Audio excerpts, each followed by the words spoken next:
Hi, my name is Dr. Daniel Heng, and I'm from the Tom Baker Cancer Centre at the University of Calgary in Canada. I'd like to update you about renal cell carcinoma updates from GU ASCO here in Orlando, Florida. The first update is a randomized trial of atezolizumab plus bevacizumab versus atezolizumab versus sunitinib in a phase 2 exploratory trial.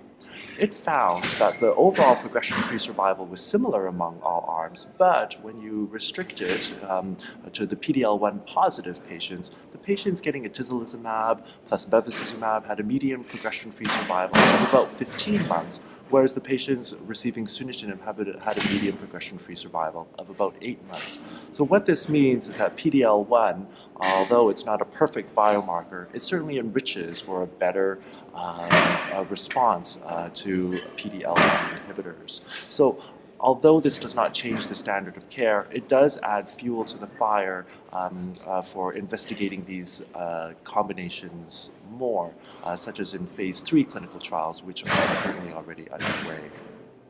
The second one that I wanted to update you about was looking at active surveillance in metastatic renal cell carcinoma. Interestingly, about 25% of patients with metastatic renal cell carcinoma don't start targeted therapy for at least 1 year. And so that's surprising to hear to a lot of people. But when you think about it, there are people with very small lesions, very small growing lesions, slowly growing lesions that may not require targeted therapy right away. So an Italian group compiled all of their active surveillance patients for metastatic renal cell carcinoma. And they found that the IMDC prognostic criteria from the beginning versus to when they started targeted therapy didn't change very much, so that's good. There was a bit of tumor growth, and the median amount of growth was about 2.2 times what they had before. And so it just sort of characterizes this active surveillance population better. So I think active surveillance is safe, but it's in a very select group of people, and I think we're not really good at writing down on paper who this select group of people are. But I think we all have our own clinical gestalt, people who don't have fast-growing disease, people with small sub-centimeter or just 1 or 2 centimeter pulmonary nodules. Those are people that are ideal for observation.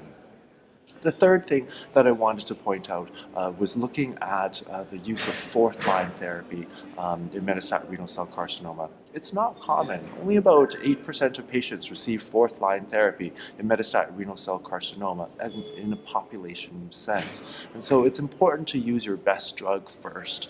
For the people that do get fourth-line therapy, the IMDC prognostic criteria stratify these patients out really well into favorable, intermediate, and poor-risk patients. And they do have some benefit to us. So for patients who are eligible for fourth-line therapy, they should receive it. But that poster, presented by Igor Stukalin et al., actually gave us a glimpse of what people get fourth-line, everolimus, what their overall responses were, which were fair, and that there is activity in the fourth-line setting for metastatic renal cell carcinoma. So I look forward to future meetings, future clinical trials, looking at adjuvant therapy, looking at more of these combination therapies, and look forward to updating you soon. Thank you.